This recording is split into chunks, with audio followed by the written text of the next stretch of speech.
सबके लिए पूजनीय डॉक्टर भीमराव अंबेडकर जी हम लोगों के लिए एक विचारधारा है।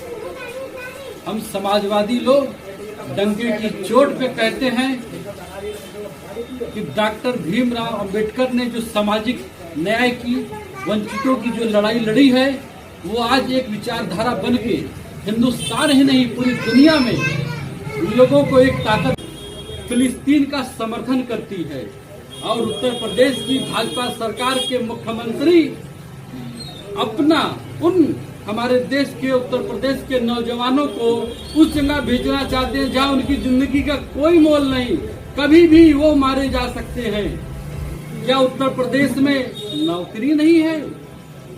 क्या और बाबा साहब भीमराव अंबेडकर का किया अपमान, गृह मंत्री अमित शाह को मांगनी चाहिए माफी। आज समाजवादी पार्टी के वरिष्ठ नेता इमरान अहमद बबलू सब ने अपने इंटरव्यू में कहा कि जब तक गृह मंत्री माफी नहीं मांगेंगे, इसी तरह पूरे देश में विरोध प्रदर्शन जारी रहेगा। ब्यूरो के मकबूल अहमद से बात करते हुए उन्होंने कहा कि भारत का और फिलिस्तीन का हमेशा संबंध अच्छा रहा है, इसलिए प्रियंका गांधी ने अपने बैग पर फिलिस्तीन लिखा है।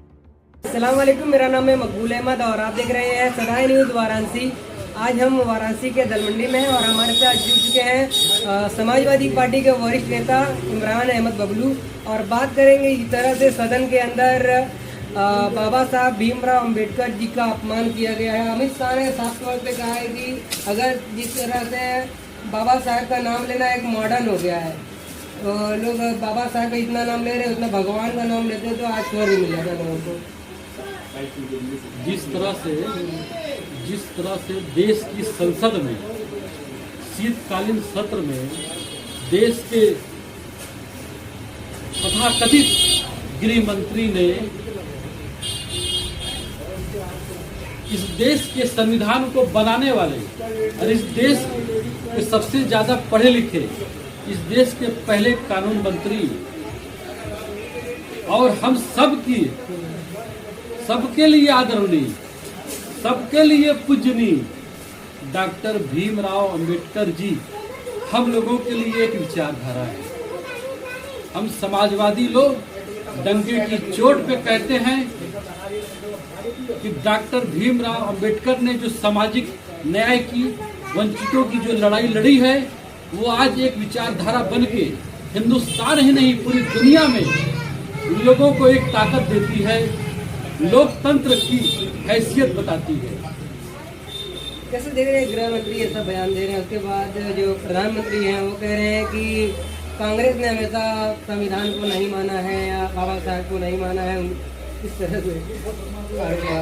देश के प्रधानमंत्री जी से ये सवाल कौन पूछेगा कि जिनकी जननी पार्टी आरएसएस के कार्यालय पर इतने सालों तक देश का तिरंगा नहीं लाया रहा, तब मोदी जी कहाँ थे? उन्होंने क्यों नहीं देश का आरएसएस के कार्यालय पर देश का झंडा फहराया? ये कहाँ थे उस वक्त? अंग्रेजों की दलाली करने वाले जिनका स्पष्ट परिणाम आज भी मौजूद है, तब ये कहाँ थे? इनका कोई महापुरुष का नाम बता दीजिए जिस महापुरुष की बात ये करते हैं। इनके पास तो कोई महापुरुष भी नहीं है जिसने देश की आजादी में शहीद हो, अंग्रेजों से लड़ते हुए कोई शहीद हुआ तो बता दीजिए। लेकिन ये जिसको अपना महापुरुष बनाते हैं, लौह पुरुष सरदार पटेल साहब, ये वही महापुरुष हैं जिन्होंने आरएसएस पर बैन लगाया था। ये कभी नहीं बताते भाजपा के लोग कि ये वही पटेल हैं जिन्होंने आरएसएस पर बैन लगाया। इस देश की संसद में डॉक्टर भीमराव जी का अपमान, गृह मंत्री अमित शाह को उनको तुरंत इस्तीफा दिलाना चाहिए। हम तो मोदी जी से कहेंगे कि देश के संविधान की शपथ आपने लिया है, आंखों में लगाया है, लेकिन आपने किया क्या? आपने इस देश के संविधान का संसद भवन में सारे सांसदों के सामने उस महापुरुष का नाम ले लेकर बदनाम किया है। भारतीय जनता पार्टी वाले कह रहे हैं कि ये वीडियो एडिट करके लगाई गई है, आवाज कहीं और सेट की गई है पूरी तरह से। संसद में कैमरा लगा होता है, ये किसी से छुपा तो है नहीं। उन्होंने 6 बार पूजनीय बाबा जी का नाम लिया, ये किसी से नहीं छुपा है, ये किसी से नहीं छुपा है।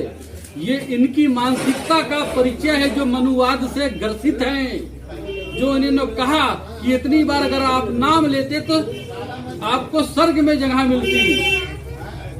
इतने सोचने की बात है कि संसद में चुना हुआ एक सांसद इस तरह की बात करता है जो अपने आप में पूरी तरह से निंदा करने योग्य है।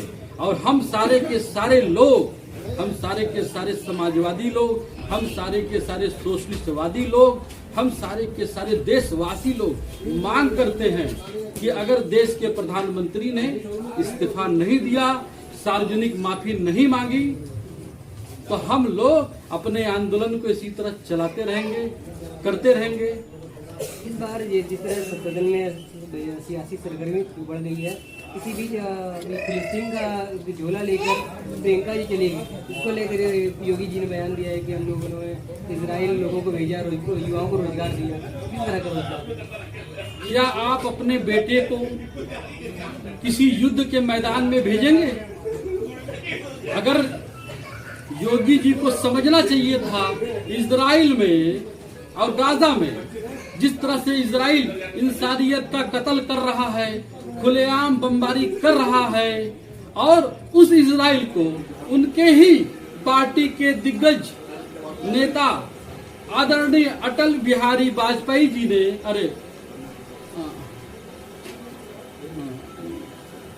अटल बिहारी वाजपेयी जी ने क्या कहा था गाजा को लेकर, फिलिस्तीन को लेकर? कहा था कि फिलिस्तीन को उनका हक मिलना चाहिए। ये कहना है अटल बिहारी वाजपेयी जी का। और हिंदुस्तान की सरकार यूएन में फिलिस्तीन का समर्थन करती है, और उत्तर प्रदेश की भाजपा सरकार के मुख्यमंत्री अपना उन हमारे देश के उत्तर प्रदेश के नौजवानों को उस जगह भेजना चाहते हैं जहां उनकी जिंदगी का कोई मोल नहीं, कभी भी वो मारे जा सकते हैं। क्या उत्तर प्रदेश में नौकरी नहीं है? क्या और प्रियंका जी का फिलिस्तीन का बैग लेके जाना, ये तो भाई उनकी बात को दिखाता है। कांग्रेस पार्टी और केंद्र की भाजपा की अटल बिहारी सरकार ने भी फिलिस्तीन का हमेशा से समर्थन किया। अगर उन्होंने भी समर्थन दिया तो कोई बुरी बात नहीं है। समाजवादी पार्टी भी हक की बात करती है, इंसानियत की बात करती है। इजराइल को यही फिलिस्तीन के लोगों ने जगह दिया था, और इजराइल ने आज थोड़ा थोड़ा करके पूरी जमीन पे कब्जा कर लिया, और आज इंसानियत का कत्ल करते हुए पूरे के पूरे बमबारी किया जा रहा है। अस्पतालें तक को नेस्तनाबूद कर दिया गया। ये किस मुंह से बात करते हैं? बड़े अफसोस की बात है कि उत्तर प्रदेश के मुख्यमंत्री को इस तरह की टिप्पणी नहीं करना चाहिए। ऐसे में इस समय ओम प्रकाश राजभर जी ने कहा है कि समाजवादी पार्टी आरक्षण खत्म करती है, दलितों को हक नहीं देती। आउटसोर्सिंग से नौकरी कौन दे रहा है? विश्वविद्यालय में कौन दे रहा है? निजीकरण हो जाएगा तो आरक्षण बचेगा क्या? तो निजीकरण कौन कर रहा है? उत्तर प्रदेश में या प्रदेश में? ये किसी से छुपा तो नहीं है। पोर्ट को अडानी को दिया गया यानी निजीकरण किया गया, रेलवे को अडानी को दिया गया, निजीकरण किया गया। तो इसी तरह खदान को दिया गया तो निजीकरण किया गया ना, तो फिर उसमें आरक्षण बचेगा कहाँ से? क्या लगता है इमरान साहब कि जिस तरह से क्या गृह मंत्री को माफी मांगना चाहिए, क्या वो माफी मांगेंगे? देखिए, इसके क्या होना चाहिए कारण? हम पूरे देश के सांसद, खासतौर से इंडिया गठबंधन के सांसद, समाजवादी पार्टी के सांसद इस बात को लेकर संसद में धरना प्रदर्शन कर रहे हैं, और हमारी पार्टी इंडिया गठबंधन के तमाम अलायंस संगठन पूरे देश में संगठन और प्लस बाबा साहब के चाहने वाले भी पूरे देश में इस वक्त आंदोलन कर रहे हैं। अगर अमित शाह जी माफी नहीं मांगेंगे तो उनके खिलाफ इसी तरह आंदोलन जारी रहेगा। अगर वो माफी नहीं मांगेंगे तो तो ये आंदोलन और आगे बढ़ेगा और संसद को भी घेरा जाएगा, ये जनता के द्वारा घेरा जाएगा, क्योंकि बाबा साहब अंबेडकर जी का अपमान नहीं सहेगा हिंदुस्तान। ठीक है, बहुत अच्छा लगा बात करके। अब मिलते हैं अगली अपडेट में। सदाई न्यूज़ चैनल पर नए हो, चैनल को लाइक करें, सब्सक्राइब करें और दोस्तों में शेयर जरूर करें।